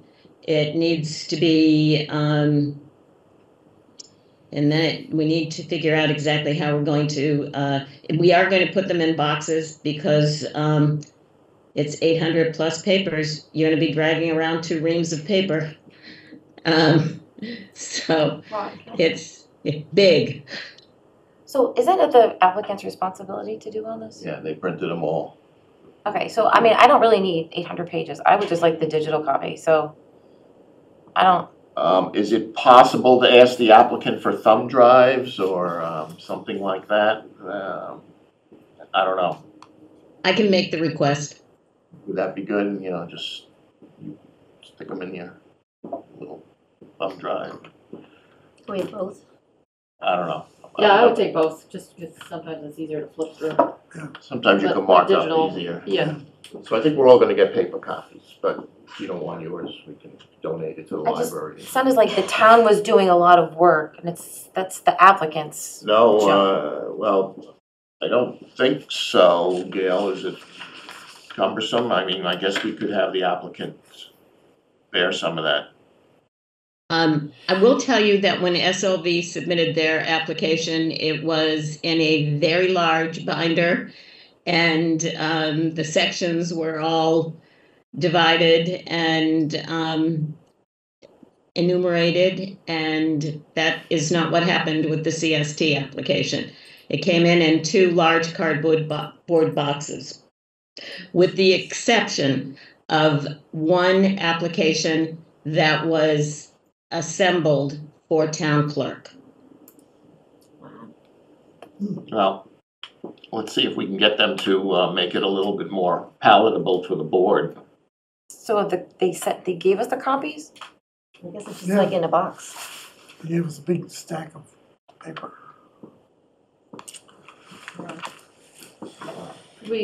could we, I think that's a good suggestion, could we maybe not spend too much time on how it's gonna get collated? Let's Just give it to more us. business to cover. Yeah, I defer to Gail on her Okay. organizational skills to do that, certainly the applicant. All right, Gail, it's in your hands. And then on the consultant list, that's been transferred to you from Greg, so we've got a bunch of names and you're engaging now. Yes. So, we have a large applicant list of engineering, list of engineers. I will compare that with the engineers used by the applicant and exclude any of those, obviously. Also review it with our Public Works Department to see if they've worked with any of these engineers, whether we should include or exclude some or include some others that they may recommend.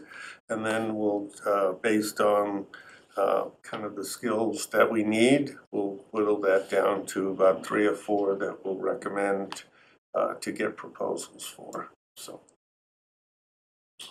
Okay, thank you. I put together a very rudimentary schedule on the application, just with the public hearing being continued, and I have it starting sometime at the end of February and probably stretching into early May.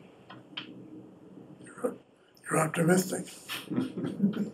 Well, I put something together. So anyway, it'll be on our plate for several months coming up. So that's it on major business. Let's just get to these liaison reports. Senior housing bylaw, who's gonna speak on that? Anyone, anything happening? No action? We have not. Harbor Management Plan Advisory Group, Sarah? We have met. The recommendation from Urban Harbors Institute, who's doing the management plan, is to actually have kind of a listening session in the cafeteria with stations. And I think we've picked March 19th as the date. There was some discussion about other ways to do it, but that was the consensus from our committee. So that's our tentative date to have input on the issues that people think about with the harbor. The other interesting thing is that the harbor management plan actually has a fairly extensive study boundary, which goes inland quite a way, particularly around issues that affect the harbor. At our last meeting, we also extended the study area out to our 3-mile boundary, because we have LNG, what do they call it, LNG tanker, offloading site. We have commercial fishing, and I believe there's a wastewater, several wastewater discharges. And there's one other issue of significance within our 3-mile boundary. So the study area is quite large.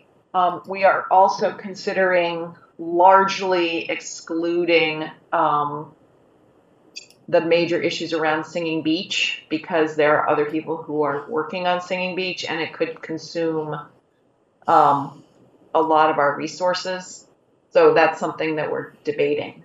Certainly Singing Beach is a treasure and important piece of our coastline, but there are lots. There are a lot of comprehensive. We could go down a rat hole there, I think, pretty quickly, in terms of public access and parking and bathrooms and other things. So our suggestion was, for the moment, was to treat Singing Beach on a cursory level and let the people who are working on Singing Beach, the select board and the Parks and Rec, deal with the policy issues around that. So that's still in flux. If our listening session shows otherwise, that there are a lot of issues there that we should do instead of other things like fishery closures and density and safety in the main harbor, what we consider our harbor, then we'll rethink that. Okay, thank you, Sarah. Any questions, Sarah?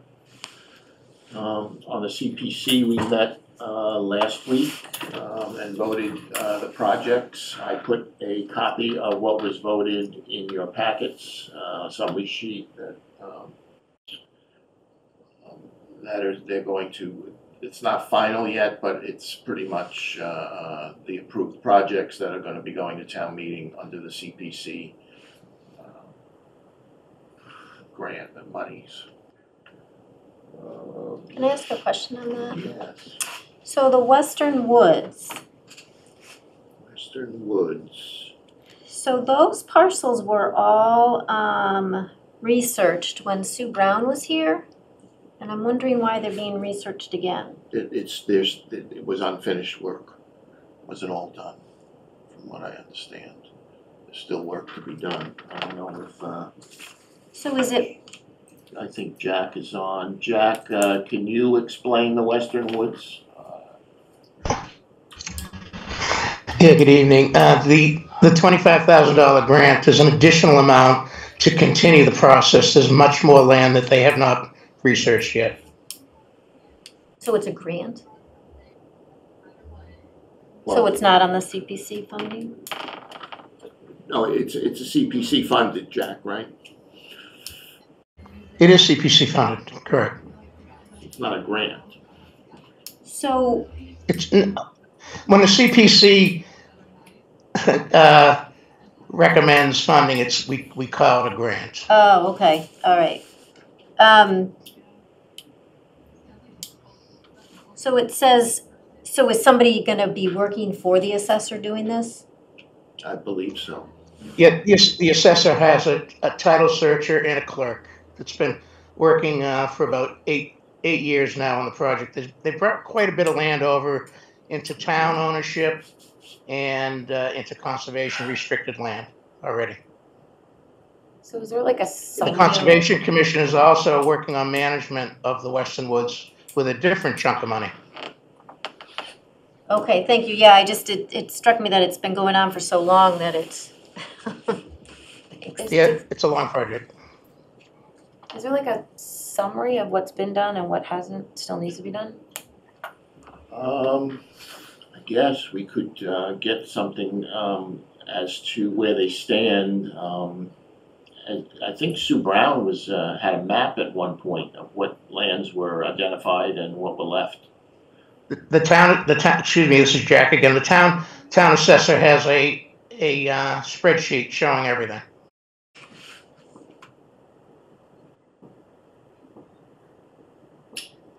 Okay. Thank you, Jack. Thank you. Any other liaison reports? Anybody? Sue, I know you went to the ZBA, anything? She's still here. Anybody else have a liaison report? Approval of the regular minutes of 12/11. Has anyone reviewed them? Yes. Any comments? Nope. Recommend of approval? Yes. Second? Second, Roll call vote. Ms. Creighton? Yes. Ms. Philbrick? Yes, Ms. Tenney? Yes. Ms. Bowman? yes. Ms. Foley? Yes. Ms. Delicio? I didn't look at them, so I'm going to abstain. And the chair votes yes. Anything else that hasn't been, anyone want to bring up? Otherwise, I'll take a motion. Hold on, I have one. What did we decide last meeting about our goals for the planning board? Oh, we're not gonna have any. Oh, and I saw your report, What report? your yearly report. Oh, yeah. I was just gonna say, and ask Christine, but you, if it's Christina or Christine, you put Christine, I have it. If it matters. Would you like Christina or Christine for the official town? Christina. Which one? It's Christina. Yeah, can you make that change to Christina in that report and send it along? I think she's looking for I'd be happy to. it. So I get, yeah, my original question was just, are we gonna have goals or are we? So, I forget where we left off. yes, so I thought about it. I think we've got enough on our plate for this year. But I'll be happy to talk about them at our next meeting and put it on as an agenda item if the board feels we'd like to discuss our goals for calendar year 2024. It's the pleasure of the board, I will do that. I think it's a good topic, we should do it. But just, I think we can do it during the meeting, I don't think it's. Okay, yeah, I think I mean, I the don't, logistics of getting together outside of this is problematic. oh, for a retreat. Yeah, no, I don't think we're gonna be capable of that. Okay, so. But I think it's good for a board to have. Okay, so think about some goals, I'll put it on the agenda for next July. We have that. Otherwise, now I'll take a motion to adjourn. So Are you moved. accepting any public comments Excuse today? me? Are you accepting any public comments today? I did at the beginning of the Oh, meeting. sorry, I missed it. You have a public comment? I'll take it Yes, if it's brief. very brief. I really appreciate what you're doing, the planning board, zoning board, and task force, all these groups that work together, because it's really frustrating for a lot of reasons, not only to you, but to us who are not part of it. So I think I want to give you a caution because we came here, my husband and I, with our children 40 years ago, exactly to this year. And we still live in the same house. And we're not very many people, we're not a large number of people from that time that still live here. And we see a big change in town as everything goes.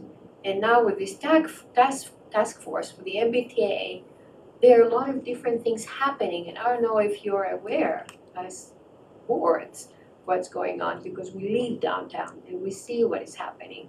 In our neighboring area, actually 2 of our properties we own are, all the properties around them except one have sold within the last year because of the potential law of MBTA.